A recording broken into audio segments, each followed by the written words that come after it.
We are calling the Council for Minnesotans of African Heritage meeting to order at 6:01. If Shakira is on, Shakira, if you can do a roll call, that would be awesome.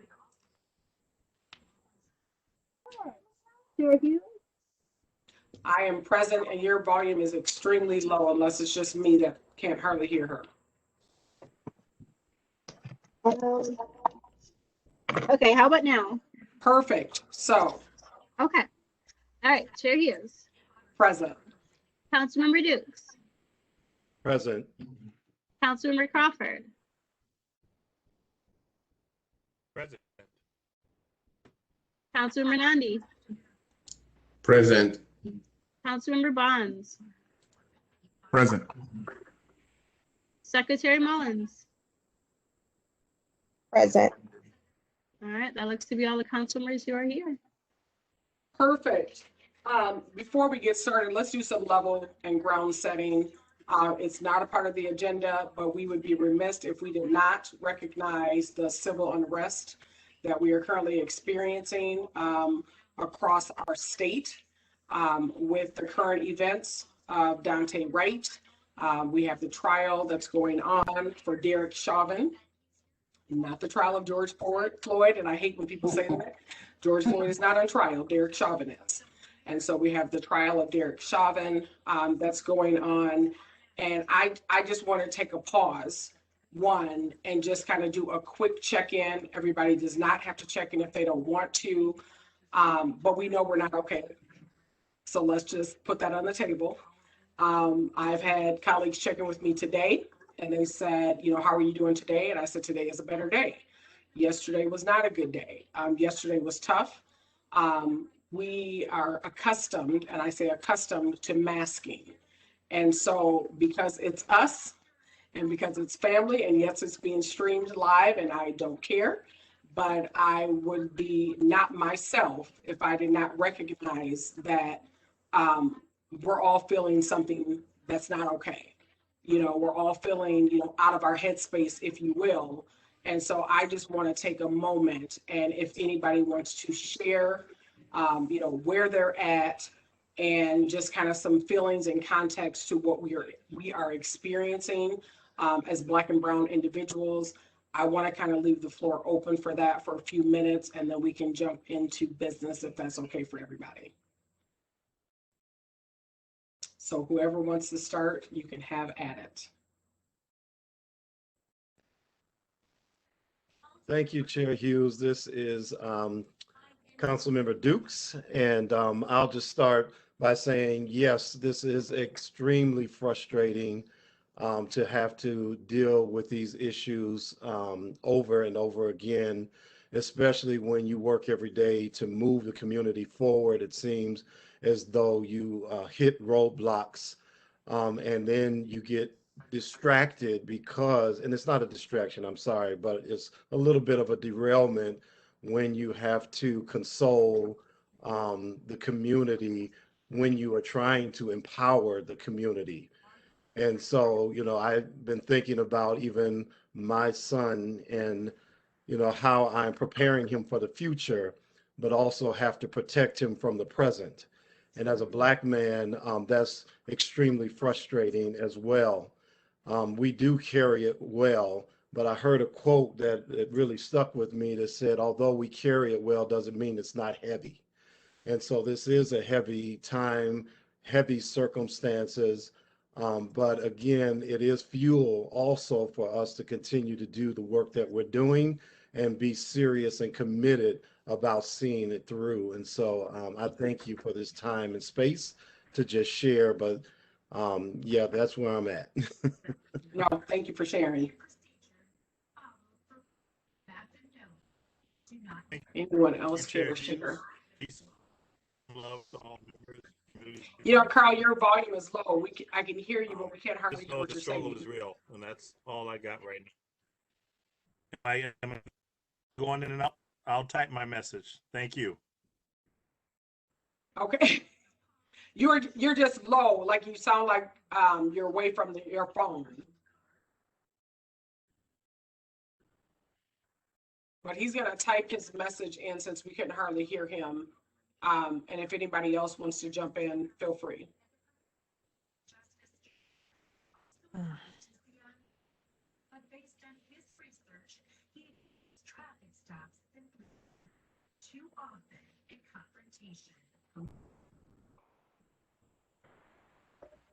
Yeah, this is Councilmember Jude Nadi. So I live at the center of this recent killing of Dante Wright. My house is just a few minutes away from the police station as well as where he was killed. And since Sunday, life has never been the same in our community. Spent all of yesterday over there helping organizations on the ground with boarding and supplies, and also being on the ground. And today we had a Minnesota African Coalition. We had a press conference around 9 o'clock in the morning. And among other things we asked for was the firing of the police chief, as well as the woman who killed Dante Wright. And I think this afternoon, by noon, that happened. So in the pain and in the confusion, at least that was a progress. So we are fighting, but we don't have to be on the spot on everything, even when it is so obvious.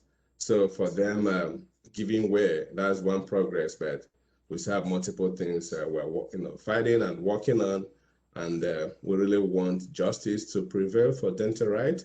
And resignation is one part. We just don't want them to be here with the force of the city behind them and resources, but we really want full justice for Dante Wright. Thank you, Jude. You're welcome. Anyone else, or we're gonna move on? I did want to leave the space open.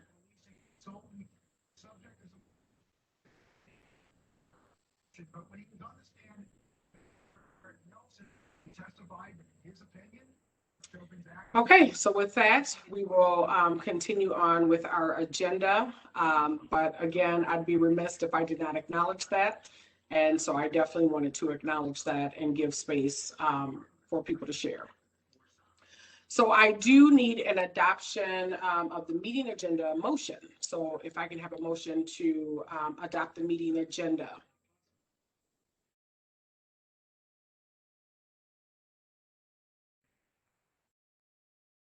Crawford. Carl moved. Is there a second?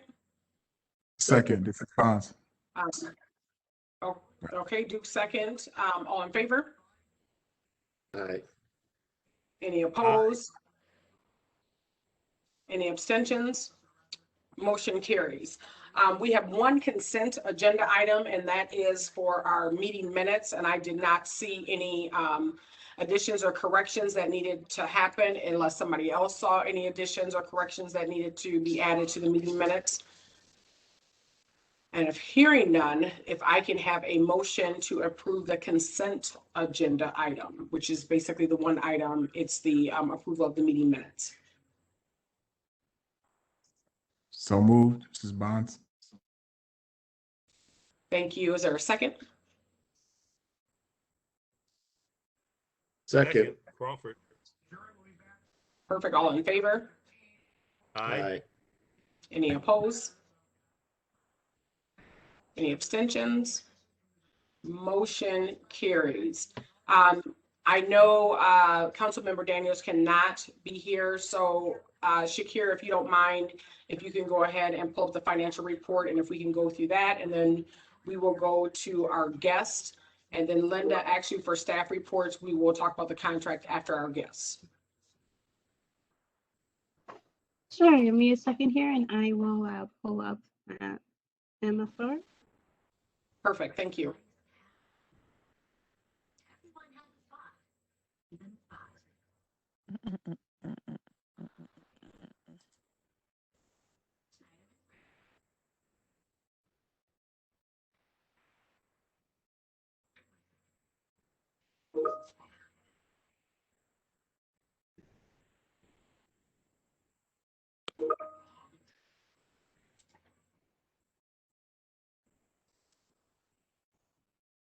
And Shakir, if you can't share your screen, then maybe just talk through the MFR report because everybody did get it. Oh, there we go. Okay, so this is our MFR report for April. As you can see, we don't have any negatives. Nothing has been overexpended or over obligated. We have $49,605.82 in the unobligated paragraph or section, which still needs to be spent before the end of the fiscal year. The end of the fiscal year, as a reminder, is going to be June 30th. That is what I have. Any questions? Have we had any recent expenditures that have come through since last month? Yeah, so since last month, you'll notice that it has jumped about $10,000 less, and that's because all of the ads for Day on the Hill finally went through. So those Okay. finally hit. So that's why it's a little bit less. Perfect. And just as a reminder, are there any questions from the council members? But just as a reminder, Shakira did mention it, but there were a couple of things that that our executive director Sloan had mentioned as far as ideas around expending down those dollars, because we only have 2 months to do that, because it's the end of a biennium. Nothing will be carried over. So just want to, kind of add that nugget for people as they're looking at this and just wondering. So the numbers are continuously going down, but we hopefully by next month we'll see it even further, and then by June, keeping in mind that when we see it in June, we may still have dollars listed, but that's because when we meet the second Tuesday of the month. And because they have until the end of the fiscal year, which is June 30th, we probably will not see the final numbers until July's meeting. So just kind of keep that in mind, because we get, our meetings are a little bit earlier in the month. Don't look for a zero balance, basically, for the unobligated when we meet in June, is basically the bottom line for that. I think it would be helpful before we introduce our guests, if the guests, I'm going to have you all introduce yourselves, but I think it might be helpful for us to introduce ourselves so that you know who you're actually talking to. So I will start. Narita Hughes, I am the council chair. And maybe I should call folks out just to make it quicker. I'm going to go by who I see on my screen. Andre Dukes. Good evening, Andre Dukes. I am a council member. Quentin Bonds. Good evening, everyone. Quentin Bonds. I'm a council member as well. Carl Crawford. Good evening, council member from Duluth, Minnesota, up north. Still snowing. Thank you. Jude Nandi. Council member, good evening, everyone, and welcome to this meeting. Tawana Mullins. Good evening, everybody. Tawana Mullins, the council secretary. And then if we can move to our staff, Amber. Hi, I am Amber Jones, the outreach coordinator. And then if we can move to Linda. Good evening, everyone. Thank you for being here. I think I know everybody on the call, so hello, good to see you here this evening. Shakira. Hi, I'm Shakira Bradshaw, and I am the office manager for the council. Theo. Hey, everybody, this is Theodore Rose. I'm the legislative and policy director. And we also have our intern on, Jasmine. Hello, I'm the legislative intern. My name is Jess. I believe I have hit everybody. So I'm going to turn it over to our guests. We have our legislators of African Heritage that have joined us. And you all can kind of popcorn, how you want to introduce yourselves. Whoever wants to start. Well, I'll jump in. I'm Ruth Richardson. I represent District 52B. So that includes Mendota Heights, where I live, Inver Grove Heights, Sunfish Lake, and Egan. And I am serving my second term in the legislature, and I am chair of the Education Policy Committee. Thank you. I can jump in next. I'm Representative Lisa Demuth, serving District 13A, located in central Minnesota, Cold Spring, Rockville, Richmond, that area. So I have 9 cities, 12 townships, and 6 school districts that I represent. The committees that I serve on are education, finance, early childhood education, health, finance, and then I am also an assistant minority lead for my caucus. Good to be with you tonight. Thank you for showing up. Thank you. Happy to go next. Hi, everyone. Good evening. My name is Esther Agbaje. I represent House District 59B, which covers the area of downtown Minneapolis and parts of the North Side. This year, I'm in my first term, and so I sit on a number of committees, including housing, capital investment, and tax. Thank you for being here. I can go next. I'm not sure if I'm the last one. I can't see everybody. I think you are. Okay. Well, hello. Thank you so much for having me here today. My name's Athena Hollins. I am the representative for District 66B, which are the northern neighborhoods of the city of St. Paul. My entire district is within the city of St. Paul. I am also in my first term here at the legislature, and I serve on several committees, including prevention of homelessness, judiciary, public safety, and climate and energy. Awesome. Thank you. Thank you, ladies, for coming. I definitely appreciate it.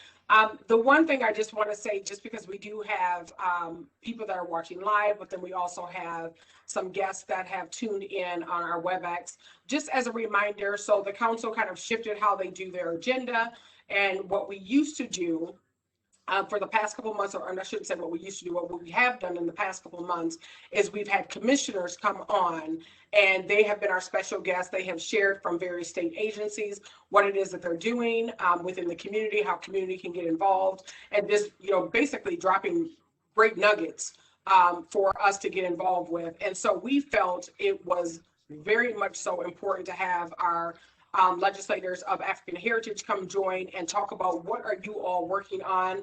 There could be some bills that you're authoring. There could be some things that we have supported you on, but also you may need more support of the community who is also either watching live or they're also on here on the WebEx. I was going to say the Zoom, y'all, because I use Zoom at work. So on the WebEx. So if you all want to do the same order, if that works, I don't know if anybody has to leave early, that we need to have them start first. But if you all want to just kind of talk about the various activities that you have going on, bills that are, important that we want to know that definitely impact us as Black and brown folks, or just in general that we need to, have knowledge about. If the same order that you all introduce yourself works, then let's just go ahead and roll with that. So we're going to go ahead and kick it back to Representative Richardson. Thank you, Chair Hughes, and thank you for the opportunity to come to tonight's meeting and share a little bit about the bills that we are all carrying and opportunities for community to get involved. I just want to say that, in terms of looking at the agenda, in terms of the bills that I'm carrying, some of the bills that the United Legislative Black Caucus is focused on, it's really grown out of community and the work that we did last year with the House Select Committee on racial justice. I co-chaired that committee with Representative Moran, and Rep. Demuth served as vice chair of that committee, and it grew out of House Resolution 1 declaring racism as a public health crisis. And so some of the bills that I'm going to talk about today that I'm focused on come out of the work of the House Select Committee on racial justice, and some do not. But just really want to highlight the fact that with that work, we were able to hear directly from community on the issues that were most important to them, and to pull that together into a report that is available for viewing. So as it relates to maternal mortality and morbidity, you all are probably aware of the statistics that Black women are 3 to 4 times more likely to die during pregnancy and childbirth. and Black infants are twice as likely to die before their first birthday as compared with white infants. And I'm carrying 3 bills that all do something a little bit different, but are really designed to reduce the disparities that we are seeing, not only around mortality, where individuals are dying, but also around morbidity, where individuals are almost dying as a result of pregnancy-related causes. House File 660, the Dignity in Pregnancy and Childbirth Act, would require that providers that work in hospitals or freestanding birth clinics would be required to have annual training on anti-racism and implicit bias as it relates to maternal mortality and morbidity.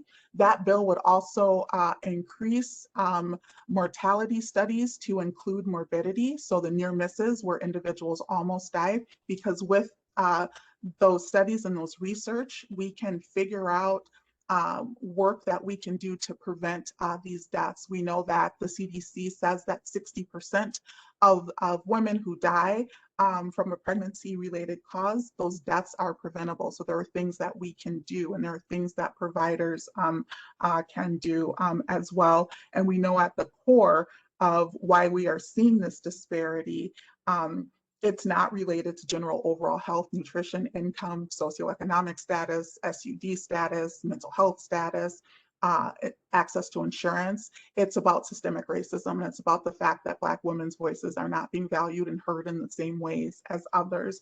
And so the third thing that the bill would do is it would create a model curriculum for that training and evidence-based curriculum that would be created with the University of Minnesota's new equity center that Dr. Rachel Hardiman is overseeing. The second bill that is related to addressing infant mortality is House File 1268. That is funding to the African American Babies Coalition. That is work that is focused not only around education, but building a more diverse workforce for those who are supporting infants. The research that Dr. Hardiman provided showed that Black infants that had access to Black doctors, the mortality rate was cut in half. So increasing the number of individuals that of Black providers will have a great effect on improving those outcomes. House File 2136 is funding to expand the integrated care for high-risk pregnancies, the iChirp program. That is one that has shown great outcomes and promise. And it's a public-private partnership focused on African American communities. And so that focus is really on moms. I'm just trying to get this to work, and it's not working. That focus is really on moms for that. A few other bills I just wanted to highlight really quickly. House File 951 is a kindergarten through 3rd grade suspension ban. We were successful in passing a preschool suspension ban last year. We are hoping to expand that suspension ban to 3rd grade, knowing that there are deep disparities with Indigenous students being 10 times more likely to be suspended and Black students being 8 times more likely to be suspended. And we also know, again, this is an example of where students are not being treated equitably when we're looking at that as well. House File 952 is the Missing and Murdered African American Women's and Girls bill. That is one that we are hopeful will pass. It's been included in Chair Mariani's bill. There is also House File 1080, which would prohibit discrimination in the organ transplant process. House File 1592 would require utilities to submit annual workforce and supplier diversity reports. Our utilities, that's a $1 billion industry within our state, and so ensuring that there are meaningful outcomes and outreach to diversifying not only the workforce, but also ensuring that there are supplier and contractor opportunities that are being tracked and measured. We can't do better if we don't know exactly where the dollars are going. So this would be a first step in getting more information around where those dollars are going. House File 2169 is a planning grant for the Reconnect Rondo program. Many of you are probably familiar with the history of Rondo. We know that Black business owners and homeowners were paid pennies on the dollar for their property. Their wealth was decimated when 94 was run through the Black community. And there were really not many options left after that happened, because there were redlining was in effect, and also racial covenants that didn't allow them to purchase homes in other areas. And so I really see that bill as one that would be focused on reconciliation as well. So I will stop there. And again, thank you for the opportunity. Thank you. Before we go to the next person, I see Representative Frazier has joined us, along with, I failed to recognize Michelle Weber is also on, who represents LCC, so our Legislative Coordinating Commission. So I wanted to make sure that we had an opportunity to let you all know that she is here and he is here. Any questions for Representative Richardson from the council members? Yeah, I do. Go ahead. Thank you, Rep. Richardson. That's a lot. I can't even keep up with all the things we're working on. Thank you for the work. So I just have a specific question about the procurement. Really, I'm highly interested on that, because that's one area that we don't really mention, but is a good source of building wealth in our community, and they were not all that represented in when it comes to procurement, supplies, and contracts. So can you elaborate more on that? And I would like to follow up with that after the meeting. Thank you. Yes, for sure. And a couple of things I will just mention in terms of the report that came out of the House Select Committee on Racial Justice. There are some overarching recommendations that came out of there related to procurement overall, in terms of ensuring that one, we're actually following the law under 16C, because there are ways of improving our, not only our outreach, but the ability for the attainment of minority-owned businesses to work within, to gain those contracts. The bill that I'm carrying specifically is related to the energy and the utilities side of things, and so have worked pretty closely with the Public Utilities Commission. Last session was successful in getting a bill passed that created a work group to look at the opportunities within the Public Utility Commission on how can we do a better job of ensuring that we are diversifying the workforce. And so within the scope of not only looking at race, also looking at gender and disability as well.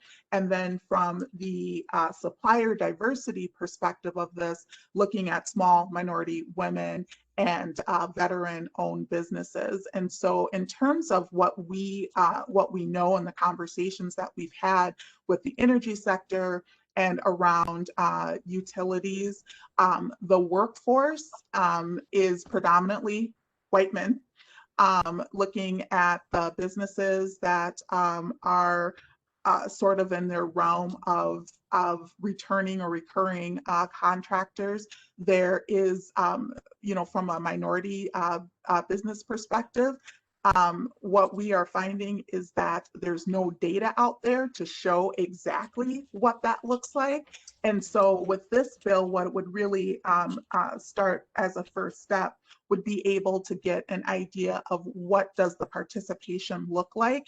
And that would be a great way to get us to a space of being able to set some goals for how we can look at ensuring that there are meaningful opportunities for attainment. Because within the Department of Administration, they have specific goals that they set related to minority business participation. With the Disadvantaged Business Enterprise program out of MnDOT, there are specific goals that are set around that as well. But when we're looking at the data, we also know that we're not meeting those goals. And I think the participation in the last report for minority-owned businesses with the Department of Administration, it was like 1.9% of contractors were minority-owned businesses. And so I definitely know that there is a way to ensure that there first is meaningful engagement, because I think that's a huge part of this, of ensuring people know that there's opportunities out there for them to participate. Technical assistance needs to be part of that work so people know how they can engage, how they can get connected, and requiring annual reports to the Public Utilities Commission and the legislature so that there can be ongoing conversations about this as well. Thank you. Any other questions before we move on? Richardson, I do have a question. This is Councilmember Dukes. This is a lot, and congratulations on the great work that you're doing. I'm just wondering, in terms of us being kind of halfway through this session, are there any priorities, or how might you be prioritizing some of these bills? Are there bills that have more momentum than others? And really, how do you see us, focusing at this time? That's a really great question. In terms of the bills that are related to maternal and infant mortality and morbidity, all of those bills have had hearings and are making movement. House File 660 is in the omnibus bill that Representative Chair Liebling has. And I believe in the Senate, House File 2136 is moving within the Senate as well. So I think that there's definitely some momentum there. The K through third grade suspension ban is in the Education Policy Omnibus Bill. House File 952, the Missing and Murdered Bill, is in Chair Mariani's bill as well.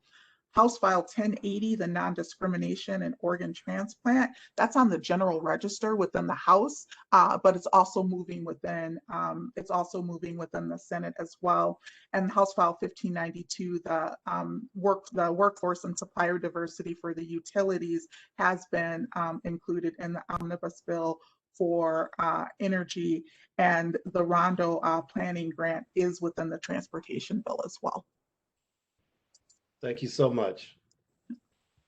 And one quick question that I have, and this is probably something I'm going to ask all of you, is where can we lean in and help move the needle for some of these items that you all are mentioning?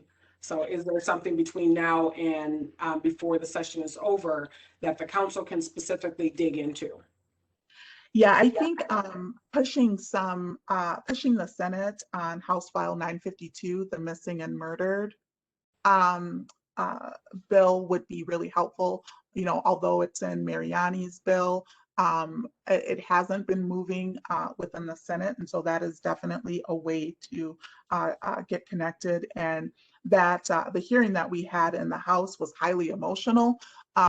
Hearing from family members who are continuing to ask themselves questions such as, would their loved ones still be alive if their calls were answered right away. And so that is definitely one that it would be really helpful to have some pushing on. And then House File 660, the Dignity in Pregnancy and Childbirth Act bill, that has not been moving within the Senate. And we know that when we see the outcomes where Black women are more likely to die and Black babies are more likely to die, this is not about short failings of people or moral failings of people. It's about a system that doesn't value them. And so until we have providers who are willing to value those voices in the same way, we're going to continue to see these disparities. Perfect. Thank you. All right, on to our next one. This is Representative Demuth. I believe I'm next. Yes. Okay, excellent. Thank you. And thank you, Chair Hughes and the members of the council for just opening up this opportunity. This is a privilege to be able to be here and to just share with you and answer questions. And, you know, when I was preparing for this prior to Sunday, it looked a lot different, you know, and so the work that we are doing in the legislature is very important, without a doubt, and that work will continue. But again, in Minnesota, our focus has shifted, as it should, unfortunately, but I appreciate you, Chair, giving space in the beginning of the meeting to allow for people to express and to just take that moment. So well done and thank you. And to Councilmember Hughes, I have your quote written down already. Although we carry it well, it doesn't mean that it is not heavy. And I think I'm going to actually be putting that on both of the computers that I use, because that is very well said and very well brought out. But again, thank you for the opportunity to be here. As I introduced myself, my areas of focus with early childhood education and health finance, I'll just touch on those just briefly. But in early childhood, I had the opportunity to serve as a member of the Family Child Care Task Force. And as we have moved through, we know that the pandemic has showed us how important our child care providers are. If we can't get to work, because we don't have childcare, that is such a barrier. And so I think that has really elevated that industry. But we know in Minnesota, over the last 10 years, we have lost a number of specifically family childcare providers. And so the task force took a look at what could we do? What are those barriers? Why are people dropping out of that industry? And how could we help alleviate some of those barriers? So the Omnibus Family Child Care Task Force bill that's moving through is House File 2003. It is chief authored by Representative Wasilwick, but I am a co-author on that. And there are a number of provisions in there. So take a look at that. I do have one specific provision that I worked on last term, and it is also something I'm working on this term. That's House File 61. It is included in that bill, but it would establish an office of an ombudsperson for child care providers. So what we were hearing through the task force and even beyond were when they were hitting licensing or correction order issues, they didn't have a place to go. They would be speaking with others within the industry, but they didn't have that one place that they could go. So this would establish that level at a state level, so we could get those questions answered and offer some help to those that are working in the childcare industry. So that's one of the bills specifically that I have authored, but it's included in that larger one. As Chair Richardson has mentioned a number of her bills that she's carried, and I had the opportunity and the privilege of serving as vice chair on the Select Committee for Racial Justice, and I really appreciated her leadership along with Chair Moran. But as she's mentioned, that infant and maternal mortality, the bills that she's carrying there, I do support those. We need to figure out what those disparities are and eliminate them so that we don't have those negative outcomes.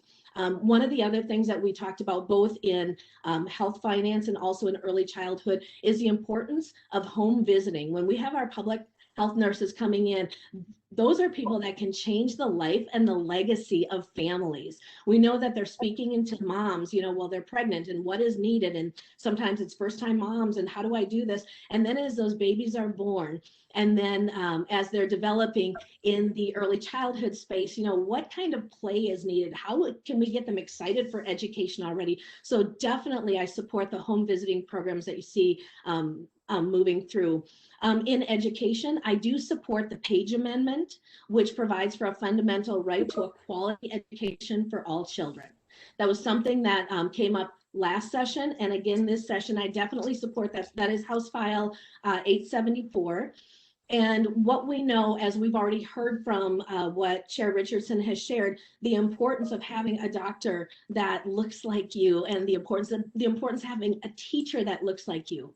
Well, we have to make sure that our kids are provided the opportunity for success from their earliest point in school, so they can make it through and become those healthcare professionals. They can become those teachers, that they can go into the profession that they want. So I do have a bill, House File 238, it addresses those issues of teachers of color. That bill particularly is not moving through. I know there's another one moving through, but I think along that term, addressing the issue of teachers of color, we have to make sure that we're allowing our new teachers, our tiers 1, 2, 3, and 4, to be able to stay in and teach our kids and allow our administrators to make the decisions that they need on staffing that they know is best for their schools. So it does bring that out. One of the other things that is really important in that bill, I feel accountability is important.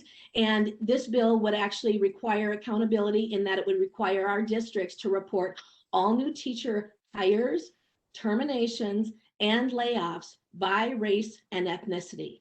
So we can determine if there's an issue where a particular district or a school is laying off a number of our teachers of color. We have that data in front of us. It's nothing to fear. It's something that we can walk into.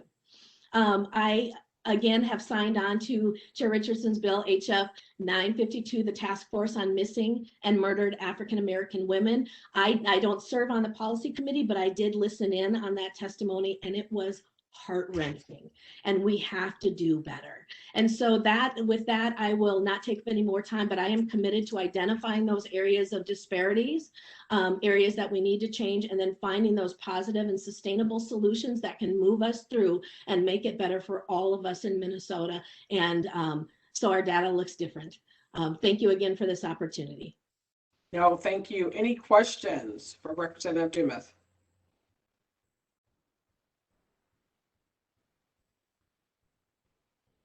Well, I will say, I love the idea, and I'm hoping that we can do something with that bill in reference to having the reporting data of teachers.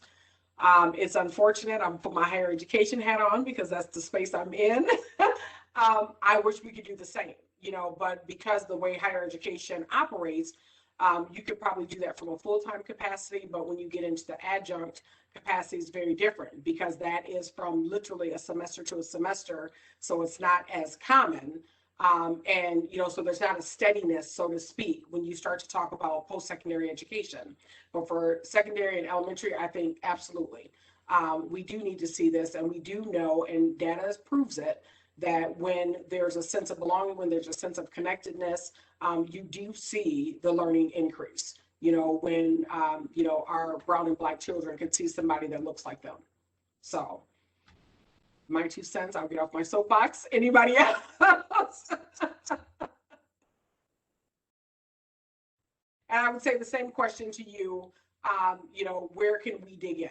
Where do you really need our help on moving any of the pieces that you just mentioned? That's a great question. In that Family Child Care Task Force Omnibus Bill, that HF, let me look it up, HF 2003, or specific to that, that's the Omnibus Bill for Family Child Care Task Force, or specifically for the Ombudsperson Bill, HF 61. That would be helpful if we could get support in that. Again, that has had a hearing, very important. And then again, as Chair Richardson mentioned, that House File 952 for the Task Force on Missing and Murdered African American Women, we have got to move that forward. So. Perfect, thank you. Yes, and you. I do, just before the next person speaks, I just want to just real quickly for the public, because I do know public comments are being put into the chat. We will come back to the public comments.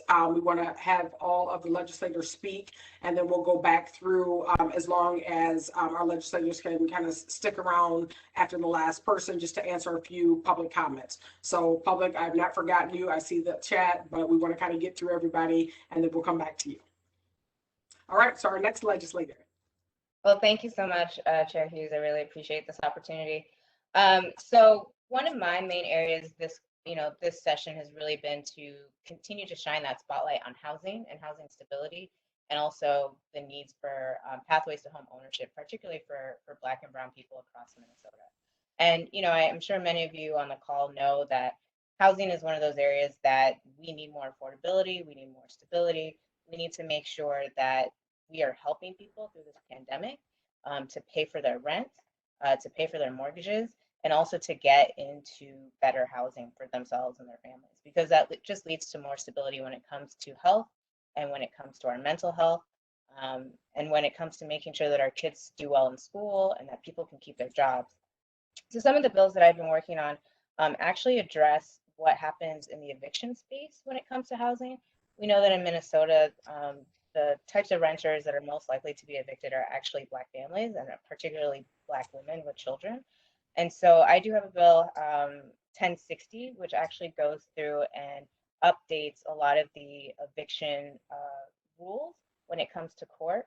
So one of the things we're looking to do there is to expand the time frame, making sure that there's notice that's filed, that the landlord has to send notice to the tenant before filing the eviction.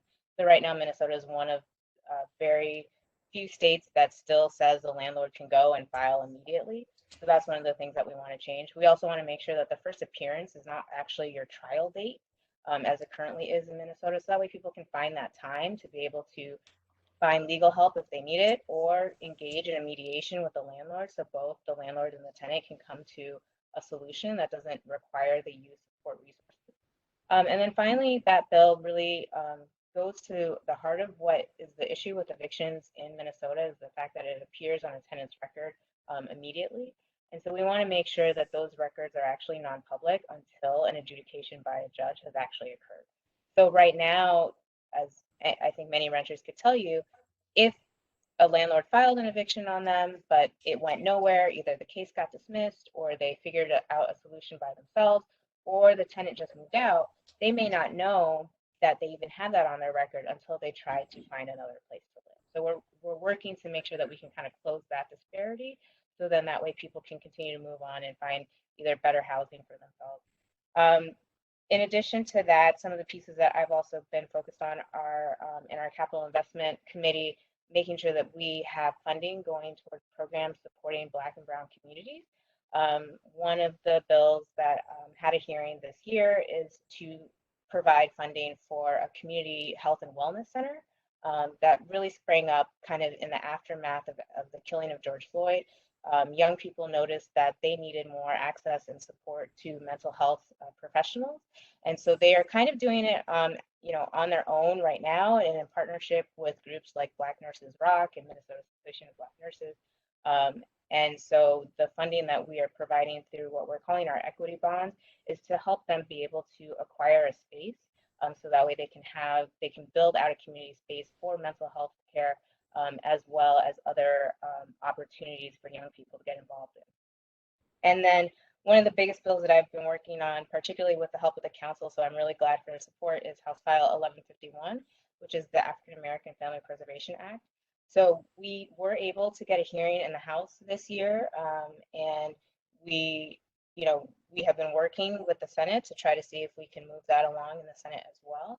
But that continues to be an area where I think members of the council and others who are watching can continue to engage with legislators to show how important this is. So what this bill does is it prioritizes ensuring that Black children continue to stay with their parents or other family members when they're engaging in child protective services.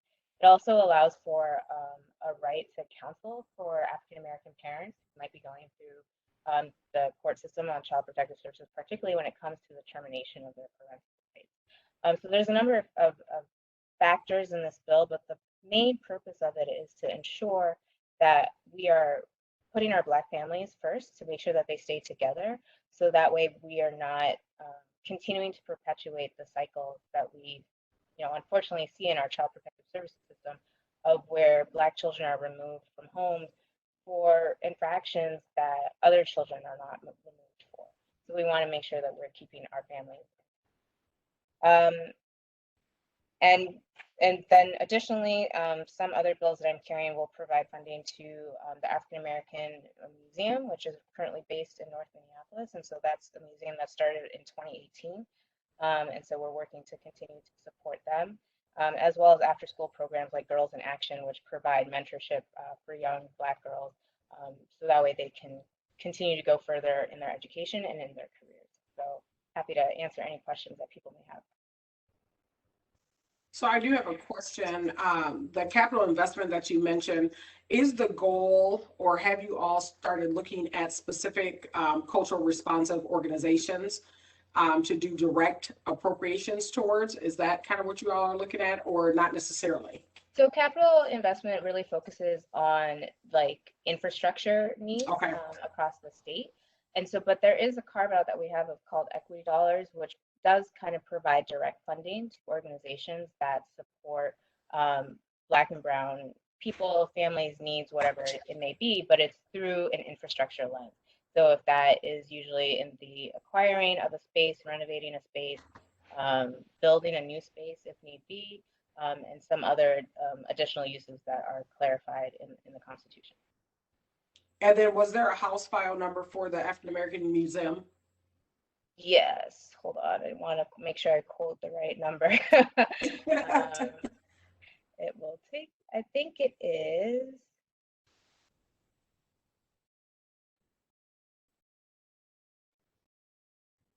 Oh, it is 1728. Okay, thank you.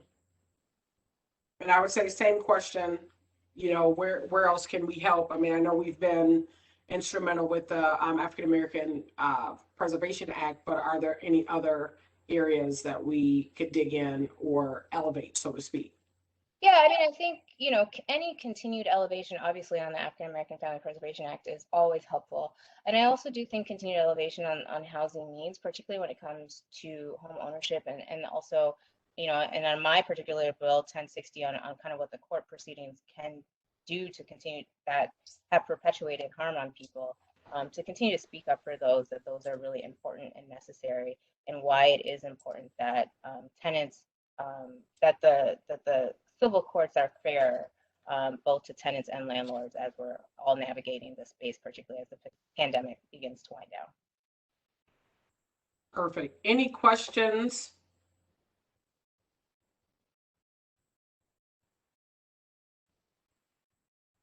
All right, we're going to keep moving. Fabulous. We're up. Thank you. And I echo the sentiments that everybody else has said. Thank you so much, Chair, for this opportunity and the ability to connect better with the council and learn more about your all priorities and hopefully how they interact with our priorities. So I have organized my relevant bills. I've tried to organize them in a way that makes a little bit of sense. So I've got several that have to do with public safety and law enforcement, and then several that have to do with funding. So I'm going to go through the public safety and law enforcement ones here. And this is a pretty broad grouping because we're really thinking about public safety from a holistic perspective, and that includes everything, right? Not just literally police officers or law enforcement, but what that looks like on the front end, how we interact with folks, how that information is gathered, all the way to re-entry into communities, because we think that's really important and it deeply impacts BIPOC communities. And I know that Representative Frazier will probably speak more on this in a little bit. But the first bill I have is really pretty simple. It is classifying mental health information that's gathered by police as private data. And so we're doing this specifically at the request of law enforcement because they want to have more mental health units and people who are responding, either co-responders or specifically mental health responders who come to situations that don't require the normal policing use of force. And we want to make sure that that information that's gathered there is classified as private and is not accessible by, say, a neighbor or somebody like that, and is not considered public data. And so that's the first bill. It's really simple, but it's a great tie-in to a lot of the things we see when there is excessive force being used, because we know a lot of times people are in mental health crises. This would ensure that there is better representation for mental health professionals within law enforcement. The second bill is really, I'm sorry, again, what was that bill? Sorry, that was it's 8642. Okay, is the number. thank you. No problem. And then the second bill is again, very simple, but I think pretty impactful, is providing funding for both prosecutors and public defenders on racial equity and also on evidence-based practices on how to correct the disparities within our criminal justice system. So again, not a lot there, but something that's really impactful. And again, something that the prosecutors have asked us for because they want to do better. And we've tried to craft the language to be very specific with what we want it to do, which is to address those disparities that we see in the criminal justice system. The third one gets to sort of maybe a little more controversial, which is regulating no-knock warrants. So this is something that, we all are familiar with the Breonna Taylor case and the tragedy that was born out of that. We also know that over 100 individuals, both law enforcement and citizens, have died as a result of no-knock warrants just within a span of approximately 6 years. And so what this does is it regulates no-knock warrants within the state of Minnesota, and this is House File 1762. And what it looks to do is not ban them entirely, but instead limit their use, sort of corral the times that it can be used, and require a specific laying out of the times when it's going to be used, and having those be approved by a judge. We're also implementing a tracking procedure in there, so we know when they are used, how frequently they're executed, how frequently they're asked for, and what the outcome of that is, because the more information we have, the better we can do moving forward. And then there is one caveat, that is we have banned the use of them for simple drug possession. So if the suspect is simply in possession of prohibitive substances, that is not a reason to use a no-knock warrant. If there's an assumption that there will be a sale, if there's a large amount, we're talking kilos, then yes, that makes sense. But if it's just drug possession, no, it's not necessary to use a no-knock warrant. And then also we have, so House File 440 is looking to, it was originally a bill to require professional liability insurance for law enforcement officers. It has since been turned into a study to study the feasibility of requiring professional liability insurance for law enforcement officers. And this was done because the availability of liability insurance for law enforcement is somewhat limited based on the research that's been done. And also the cost is quite high. And so we're really looking at how feasible is it to require this? And is this something that we want to implement going forward? And there's a couple of reasons that we would want to do this. I mean, one, it relieves the pressure of taxpayers and small municipalities paying out these large settlement amounts. I mean, we know the city of Minneapolis just paid out, was it 27 or 37 million for George Floyd? 27 million. So, this would ensure that that doesn't happen. It would be covered by the insurance policies. The other reason, and probably more importantly to most of us here, is that it's a really good way of weeding out bad apples that are ruining our police departments, right? I think we've agreed, well, the story that we're being told at the very least is that there are a couple of bad apples that are making this difficult and ruining it for everybody. So having a liability policy in place is a great way to weed those folks out, because it's something that's neutral. It is based on calculations that are being made by a neutral body, the insurance company, who are experts in assessing risk. And they frankly don't want to have risky officers being insured by them. And so really, I think of this as a win-win. We get rid of officers who are, at risk of harming our community members.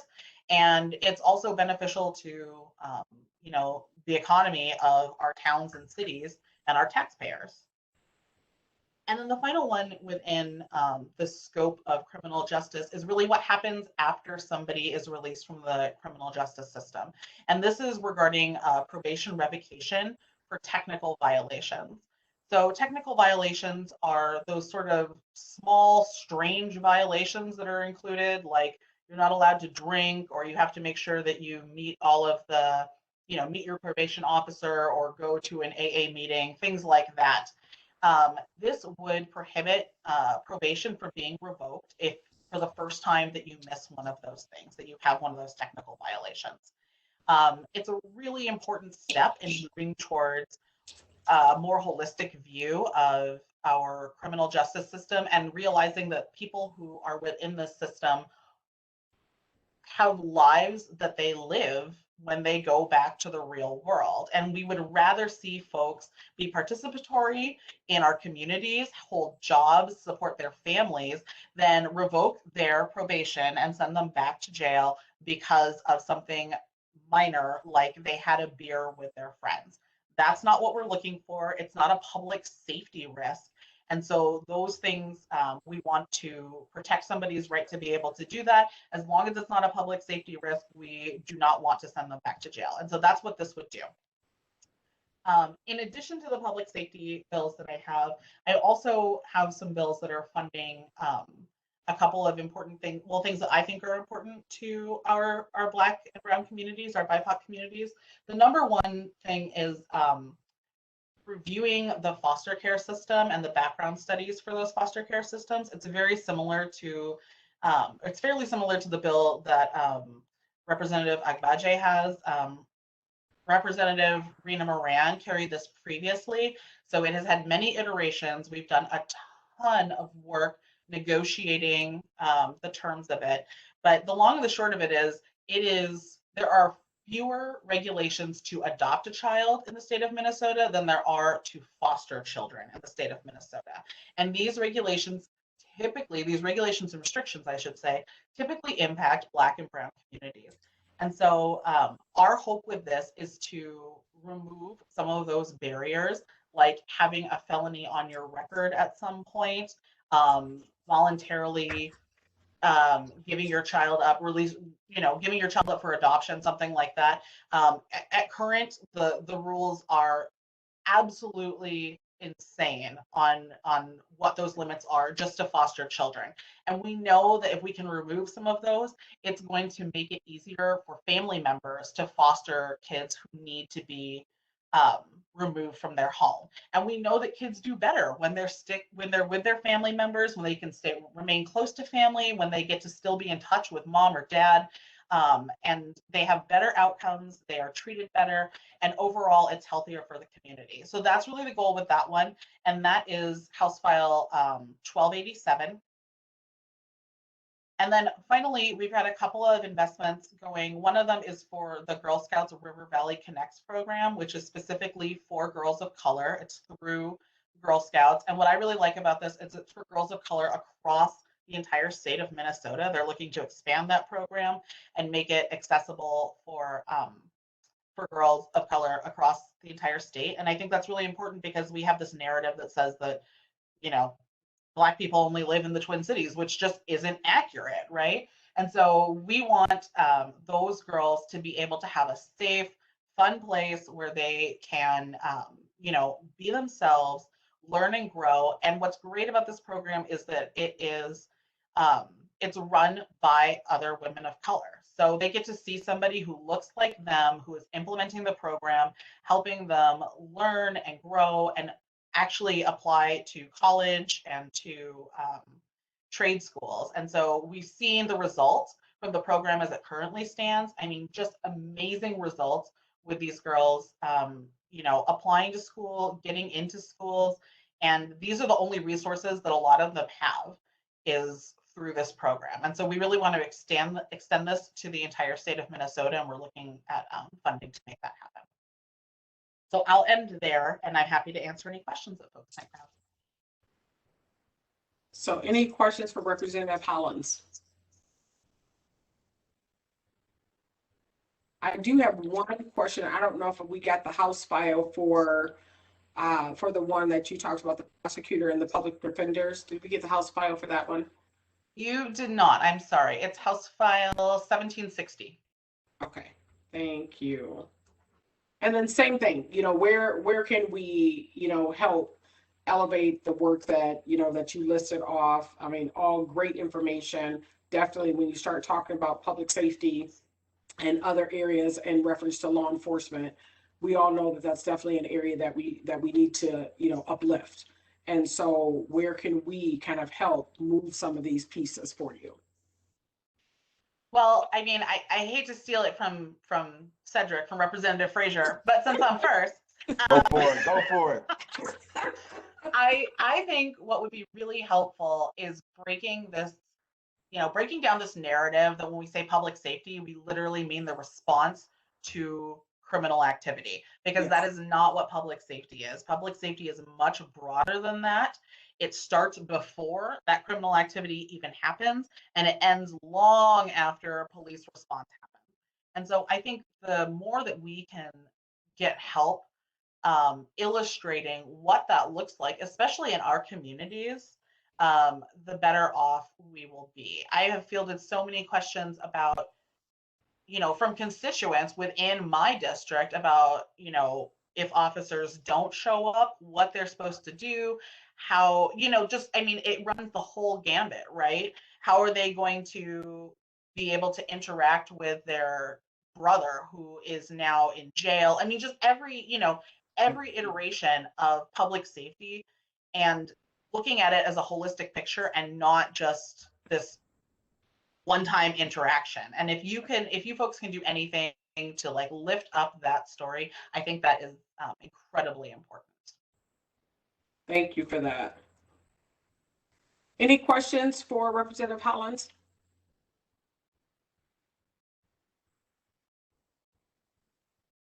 All right, we're going to move to our last Representative Frazier. I have to remember to call you that and not Cedric. We go way back. And it still feels weird when people that have known me for so long call me that. I'm happy to be here. Sorry I was a little bit late, so I missed. I think you all probably did the council probably did an overview of what their priorities are at the beginning. So sorry if I missed that. I will. You did not do that. Nope, you did not miss that. But go ahead and tell us yours, and we are happy because we do have our policy director on, and so I'm happy to have Theo, kind of share some highlights for you all. Okay, good. And Theo, I got your message. I know you and I got to connect, so I'll make sure we do that. It's been crazy the last few days. So I'm on the vice chair of the Public Safety Committee.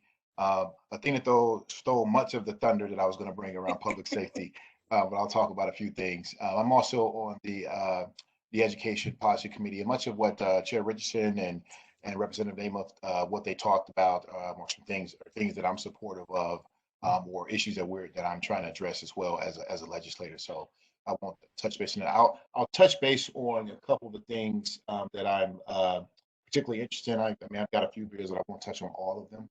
But I will talk about some public safety pieces in particular. So I introduced, I have House File 593, and this is the bill you all may have heard about. This is the white supremacy bill, or banning white supremacy within law enforcement. This bill is right now currently on the general register. It is also included in the larger omnibus finance bill for public safety, which will be up for a hearing next week. The bill essentially, it allows the licensing authority for police officer, for our peace officers in this state to, if you're affiliated with or associated with white supremacist groups or violent extremist groups, your license can be taken away from you. You can't be a police officer here. This would go a long way in helping to build the trust. I just think, plain and simple, it's important to know in the community, when you talk about the trust that is broken, particularly in BIPOC communities, that our officers aren't affiliated with such groups. How can you police? How can you absolutely police a community if you believe that a certain community is inferior to you, and you want to commit violence toward that community? So that's one. There's a carried House File 306, which is a criminal traffic and surcharge waiver reduction bill. Essentially what that is doing, there is a certain surcharge that is often charged, that is required at $75, that is charged on every traffic violation. This bill would allow the judges to take into consideration the ability to actually pay and to waive that fee. Currently, right now, you can't waive that fee. So what typically happens is we've seen people, or I've seen people in court, where they've got these fees piling up, and what happens is they can't afford the fee initially. Then there's a penalties and interest, and it kind of spirals, and then there's a cycle, and they're in and out of court just for dealing with these fees. So this would help address that issue. I'm also carried a bill. This was a bill for workers. It's House File 41, and what it does is cover emergency paid and sick leave time for essential workers. there was a federal bill that covered essential workers that provided them with 40 hours of with 80 hours of emergency sick leave time if it was dealing with anything dealing with COVID. It also allowed them for time to spend time with their loved ones if they had to care for them. The problem was that we had some employers that were over this, that they were over if they were 500 or more employees, they were exempt from that. And then hospitals were exempt as well from that. There were some employers that decided to exempt themselves, and they did not cover employees in these situations. So what you had was, in those cases, the employee would have to use their sick time or vacation time if they were out for COVID-related reasons. There's a story of a gentleman named Troy who was a custodial worker, and Troy had to miss because he had to quarantine, and then he had to miss because he actually was diagnosed with COVID. And Troy had to use all of his vacation and sick days, and then eventually Troy had no vacation and sick days left, so he had time off unpaid. And obviously, if you're living in a situation where check to check, Troy is in a situation where he had to take on debt, and he is still recovering from that. So this bill would actually allow Troy to get those days replenished back into his account, and it would also, in future cases, for COVID situations, it would require employers to provide for those resources for their employees to cover those times. So you wouldn't have another situation like Troy went through. Let's see. I'm also carrying House File 876. This is also a part of a larger election bill. This is a restore to vote bill for felons that are no longer incarcerated. I think that, again, this one is pretty straightforward. You have over 50,000 individuals that are currently in the community, working jobs, taking care of their families, doing everything that they're supposed to do, being productive and giving back to the community and society. And they don't have a voice when they vote. They don't have a right to select their representatives or participate in the electoral process in that way. This bill would give them that right back. And it would also provide notice to those individuals so that they are made aware explicitly that they have the right to vote. And I say, and that piece is important because as I campaigned and as I canvassed in the past before I was actually campaigning for myself, there are plenty of folks that I ran into that had a prior felony and did not know that they were off paper and that they had the ability to actually vote now. And so they had foregone exercising their voice and exercising their vote. So that's a very important notice piece. House File 1374. So this is another bill that deals with public safety. Excuse me, my daughter in the background, using her imagination out loud. So this is another bill with public safety. It actually deals with the post board, which is the Peace Officer Standards and Training Board for our peace officer and licensing board. What it does is, right now in law that we just passed last year in the summer, after the death of George Floyd, the police reform bills that were passed, there is what's called an early warning system that the post board is tasked with building. Now that early warning system, it's supposed to collect data, and with that data, they're going to do an analysis. They're going to determine training. They're also going to look at any kind of problem areas and where they can actually intervene in situations. The problem is that the only data that they can collect is public data. Public data right now can be collected by any of us. We can go down to a law enforcement agency and say, hey, we want to have all the public data that you have. And that includes discipline information that is considered to be public data. The problem with that is those are things that have already happened. That information currently can already be shared with the post board. What this bill would do is allow the post board to collect private data as well. So information like, say it was an instance where the officer did not get disciplined, but there was coaching, but it was problematic enough that it was coaching. This is important because when you look at what happened with Chauvin, he had several other incidents that were just coaching incidents where he did not have any actual discipline. So in that situation, he had done that prone hold several other times and had been coaching on it and other interventions by the local agency, but never disciplined. That information now, if this bill passes, would be made accessible to the post board, and they would be able to step in and say, hey, hold on a second. This guy's done this situation. There needs to be training, there needs to be intervention before we end up with another death by way of another person. Let's see. What was the House file for the traffic fee?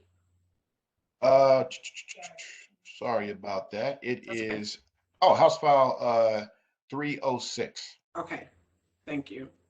Yeah, and so those are the kind of the main ones that I'm focused on now. There will be some other bills coming up that I want to focus your attention to. There's going to be a bill heard tomorrow, actually, in the Judiciary Committee, dealing with it's going to be addressing the specific issue that led to or possibly led to the death of Dante Wright.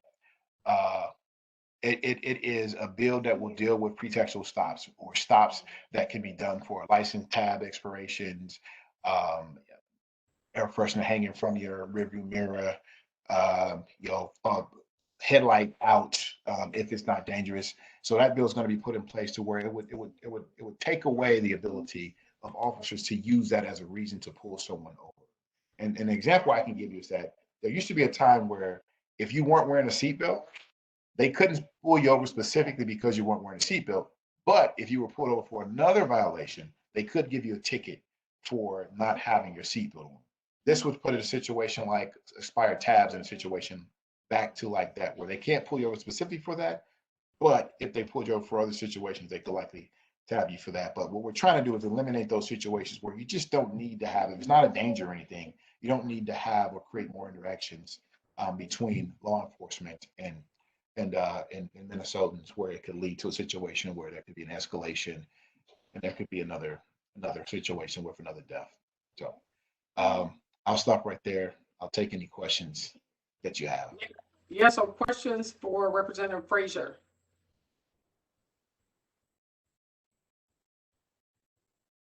I mean, these are lots of good.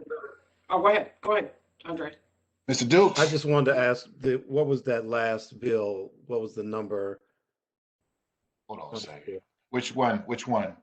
The last one on the licensing, that was 1374. Is that the one that you're talking about, Andre? Okay. Yeah. Thank you. And then the question that I've kind of been asking everyone is, where can we dig in? Where do you need us to really either be at the table? I know, we're still in session, but we still have time between now, and when session ends to try and make some action happen.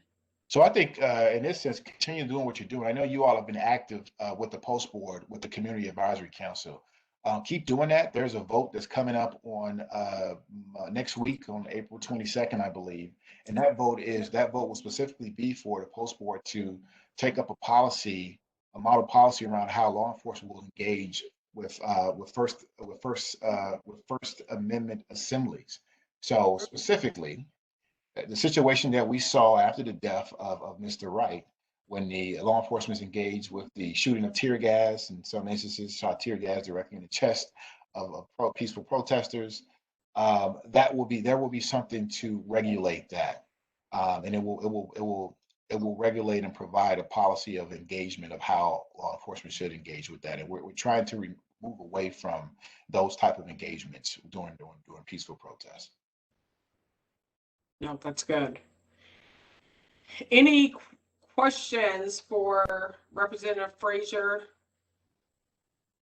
And I'm also going to turn this now over to if the public has any questions. I know Dr. Lawson, I did inbox you to let you know Representative Richardson had to go, but we will get that question answered unless any of the other representatives can answer the question. The question that she asked was, there's been a lot of talk about the Page amendment and wondering where the committee is at with that bill. So I don't know if anybody can speak to that question. I can actually speak to that. Okay. There is no Senate companion for that bill at this point, which is problematic. At this point, it was referred to education policy, and then there has been no other activity on it since then. Okay. So we're still in a holding and a waiting area, but great. It's a good source of conversation and moving things forward, in a way that we can address things and improve for the students of Minnesota, but there's been no actual activity on at this point. Okay. No, thank you for that. I know another public member had asked a question, and Joseph, you might want to expound. And I'm assuming you're saying your question was in reference to what Representative Frazier was talking about with the, I think it was with the stops, because you said, are you saying a secondary offense? So I don't know if you want to chat me and kind of expound on that question.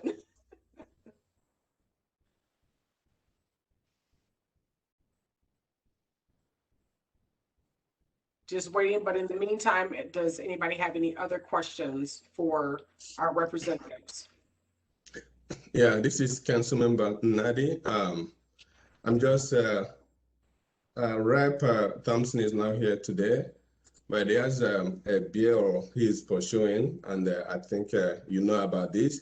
So it's about ending systemic racism, and the overview of the bill says this bill makes a series of one-time appropriations to a number of agencies to be used in the efforts to end systemic racism. The bill also directs certain practices by the Department of Management and Budget and the Department of Administration for similar efforts relating to the state government's workforce and contracting practices, and directs the Commissioner of Public Safety to work with the Board of Peace Officer Standards and Training to propose legislation aimed at enhancing cultural competency skills for public safety officers. So this bill, I think the total dollar value is $450 million. And it touches in some areas that you are working on in different bills and departments. So if any of you can speak to that, that's one. And then the second thing that goes to all of you, but I don't think there's enough time for everyone to talk on this. But with this bill that is so encompassing in touching the lives of Black Minnesotans, so with the Senate as it is now, it's just a graveyard for some of this bill. They don't even bring up some of them. They don't do much effort to see the challenges we face in this state.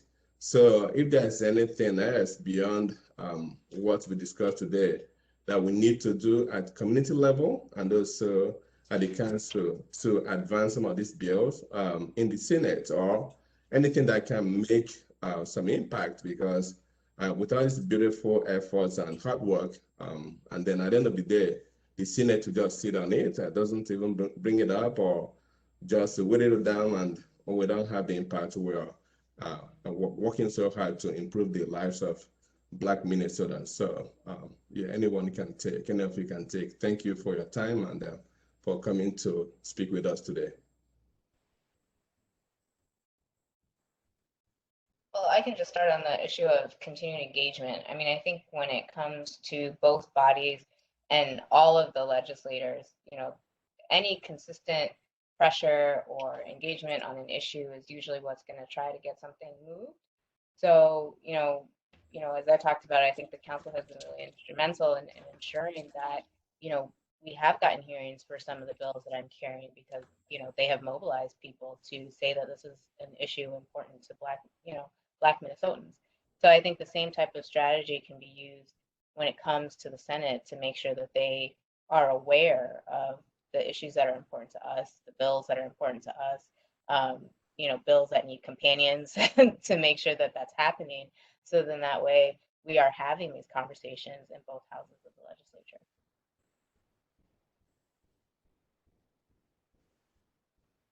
Thank you. There is a community member question. In what ways can state parties support this work? Should they be hosting conversations with community voters right now with Black Minnesotans, with Black elected officials? Should it address mental health, criminal justice reform? And then in what ways may state parties be the most helpful right now? It's not aimed at one individual. So I'd love to just pass it on to one of you, but that is just a question that came from community. And I think if we break it down, I think the essence of it is how do we support this work? And then should there be conversations in reference to community voters?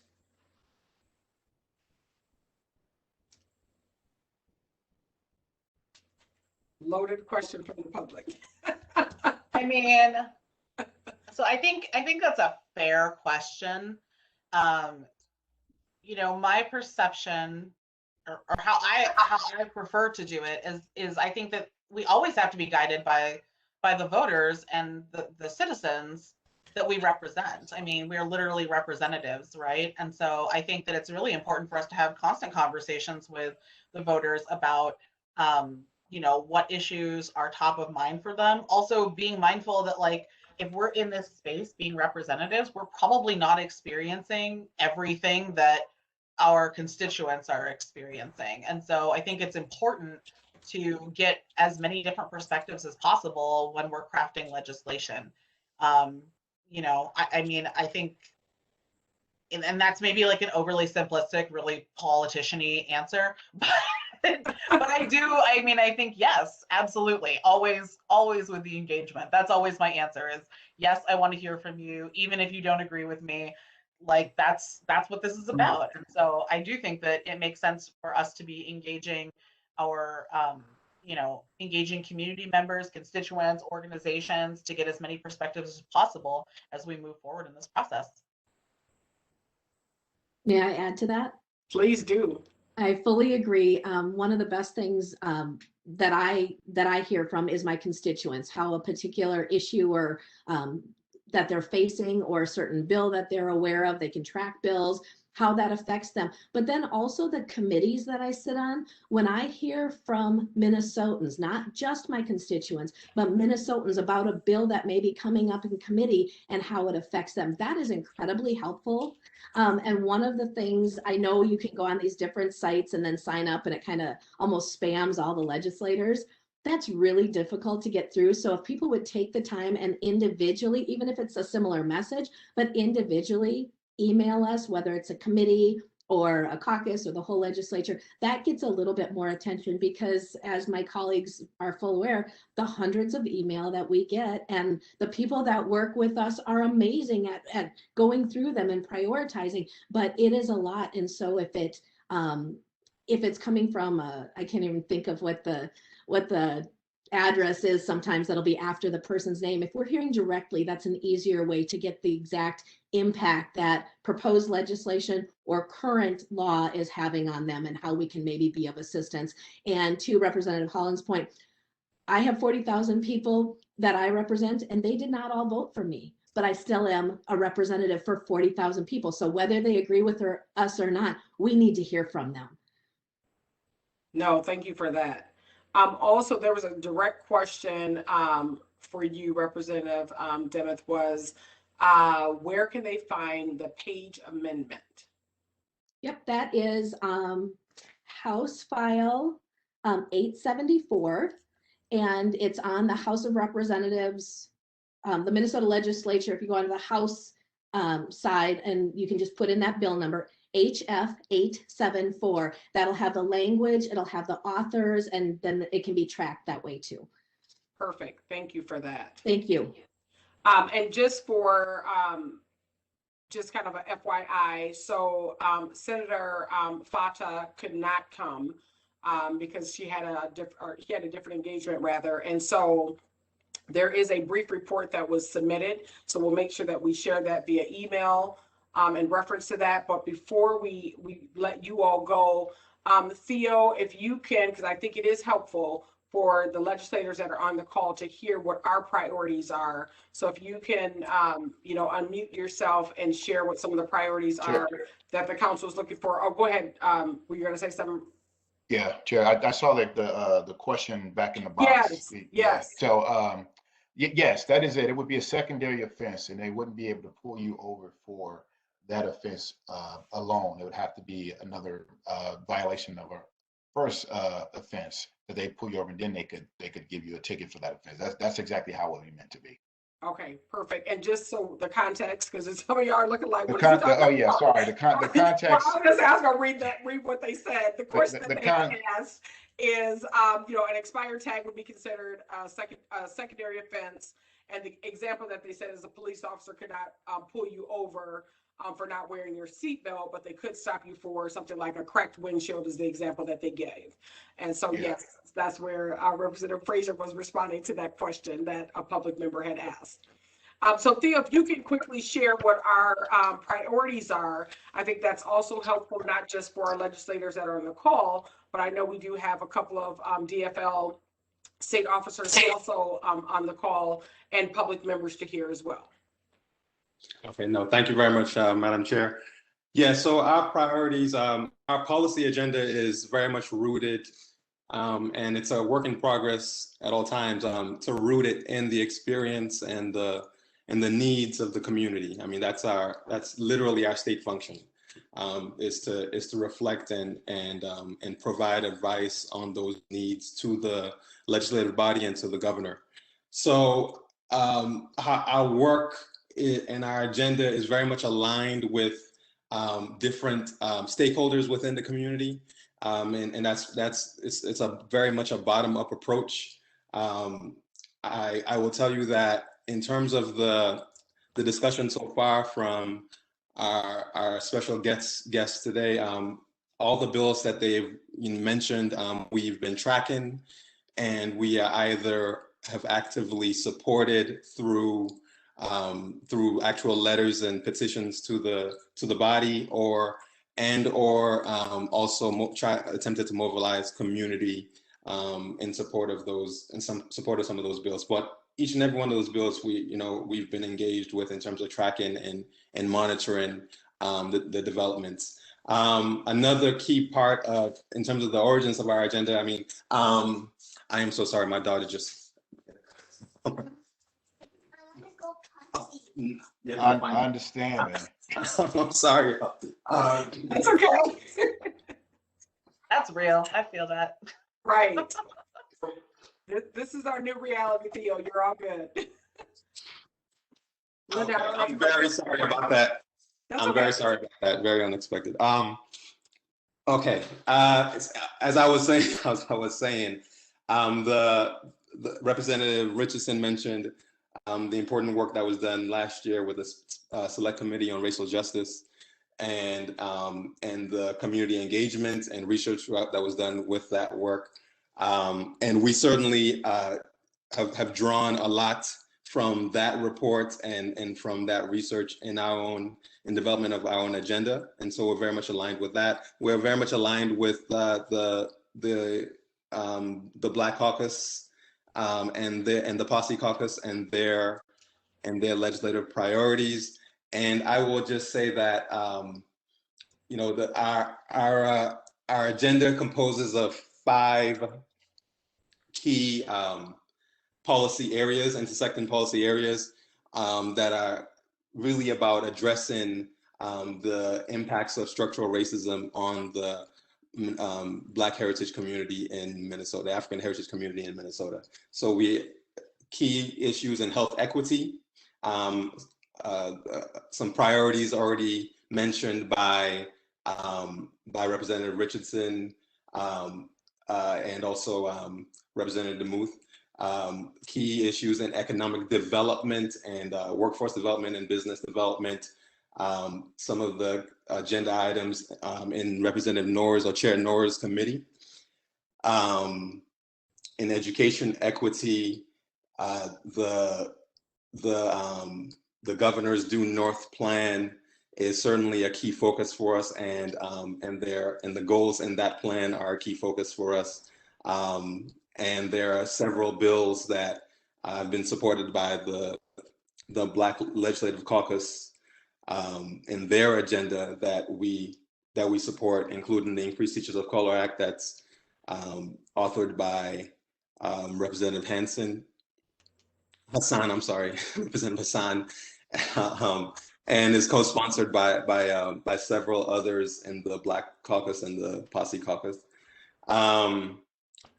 I mean, there are some there are several components of that education equity agenda. I mean, and I could go into more depth into each of these areas, but I look forward to chatting with you all about it more.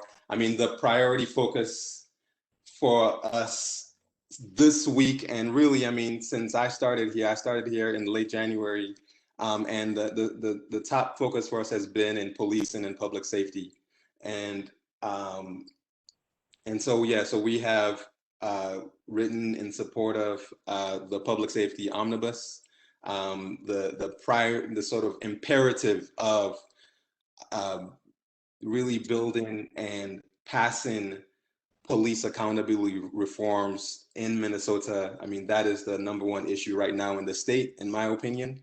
And we have an opportunity, a tragic opportunity, but we have an opportunity, hopefully, to make some headway in that domain in the coming weeks here, hopefully very shortly, is my hope. And Representative Hollins and Representative Frazier, their bills that are in that public safety omnibus are crucial ones that we've supported through our letters and our organizing efforts. And we actually, I want to just thank all the special guests here for their important work, because they're a major resource to our state. Another component, the public safety component is really crucial. Another component of our work that has also been mentioned is an area that we call strong families and communities, and that includes issues regarding the African American Family Preservation Act, so matters of child protection and foster care and racial disparities in that arena, and really different types of solutions that try to support our African heritage brothers and sisters as they strive to obtain a higher quality living and working conditions in the state. So there's several very, for lack of a better word, interdisciplinary sort of multifunctional bills in that domain that it's a very cross-functional domain in the way that we approach it, and there's several important bills there that are supported by the Posse Caucus and the Black Caucus members. So yeah, I definitely can go into depth about each of these areas, but I look forward to talking with y'all more about it. No, thank you, Theo. One last question that came from the public that I just want to throw out there. It says, thank you for your service and efforts to create bills to address issues of communities of African heritage. However, however, processes are in place to review and repeal past laws which have historically disadvantaged communities of African heritage. So an example is review of deeds to uncover racial covenants. So I think what they're looking at is what is being done around reviewing previous past laws. If anybody wants to answer that one.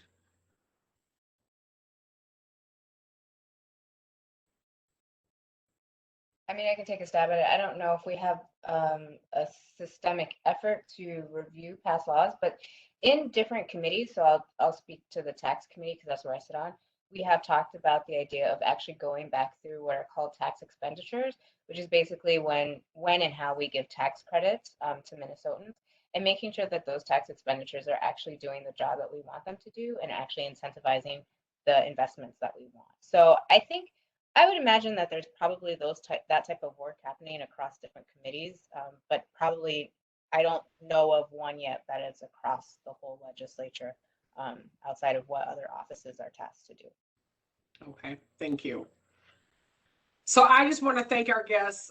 Thank you for spending your time with us, because we know you did not have to. You could have been doing something else for this last hour or so. So definitely appreciate you all coming on and sharing with us the various bills that you either are authoring or co-authoring or supporting. We will continue to support your efforts and elevate what needs to be elevated. Do not hesitate to reach out to us. And I know you've been in strong contact with not just the council staff, but now you know who the other members are, and don't hesitate to reach out to us as well. You're welcome to stay on. We only have about 20 more minutes, or if you have to go, I totally get it. But just wanted to, acknowledge and thank you all for coming and sharing with us today. See you later.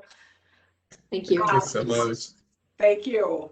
So we are going to move to public comments. I don't know if there are any more public comments. Shakira, had anybody signed up? I know, you know, some folks were kind of throwing comments into the chat. Nobody was signed up that I know of, just the comments that have been in the chat. Perfect. And then the only other thing, so the staff reports, because we knew we were going to kind of get all the way to the end, you know, with being able to have this meeting highly dedicated to our legislators. The only piece of business that we still need to do is one of the ideas that came out of expending some of those dollars was around legislative training. And so we are looking at contracting with Jeff Hayden, and the amount is $5,000. The contract, you all should have read it. Are there any questions in reference to what that's going to look like and what he's going to be doing? And so what we would need to do is we do need to vote on that contract. So I don't know if there's, if I'm not hearing any questions. So if not hearing any, I just need a motion to approve that contract so that we could get started with that training. Councilmember Nadi, I move motion to approve the request. Is there a second? Second, Crawford. Thank you, Carl. Any discussion? All in favor? Aye. Aye. Any Aye. opposed? Any abstentions? Motion carries. Of the reports, are there any pieces that between Linda, Theo, Shakira, and Amber, are there any pieces that you all want to just kind of highlight quickly or elevate, even though we know that there was a written report that was given, but I think it would be good if there's some specific highlights. Amber, I see you nodding your head, so I'm gonna turn it over to you. Yes, I'm just looking at my report. I think my current report is really not emblematic of where we're at right now. So I'll just take this time to just relay a couple of things from the past several days. So we have been doing a lot of working with the among the council to address the death of Dante Wright. Other folks can speak to their different areas. I can just speak on outreach.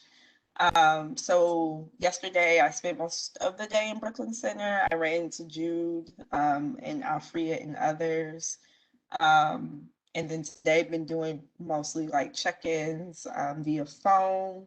And we have been working on what our strategy as a council will be as a result. I did speak directly with Alfreda, who obviously wasn't going to make it tonight. And she did ask, she would really love for the council members to come out to Brooklyn Center. If you're on Facebook at all, she's been posting a lot of different ways to get engaged, just to be able to show that public support for the community outside of the actual issues around the case itself. They've been organizing a lot of mutual aid efforts to help with community members, and some other community folks asked me to share some of those things as well. So I've been sharing that on social media, just trying to stay on top of as much information as possible. So you can look to our social media, and if there's anything that you want me to share that I maybe haven't gotten to, feel free to just reach out to me directly. A lot of things are moving really fast, and so we're trying to be as responsive as possible to that. So I just wanted to share that with you all, just some updates on, at least on the outreach side, how we have been working for the past 2.5 days now, something like that. No, thank you. Any questions for Amber? All right, Linda, Shakira, Theo kind of gave us an update with I think, which was kind of tied into our guest. So I don't know if Shakira, Linda, if there's any more that you all want to add. No, I don't have anything specific in the report that probably needs clarification. We've just been busy working, meeting with various individuals and working on the legislation. That's it. Shakira, anything from you? No, I don't have an update on the oral history. Okay. Well, are there any announcements or anything that anybody has? Woohoo, look at this. We are done. I just need a motion to adjourn. So moved, Mrs. Bonds. All right. Seconded, Nettie. All right, we are officially adjourned at 7:46. Thank you all for a fabulous meeting. Have a great evening. See ya. Thank you, everyone. Thank you. Thank you. Bye.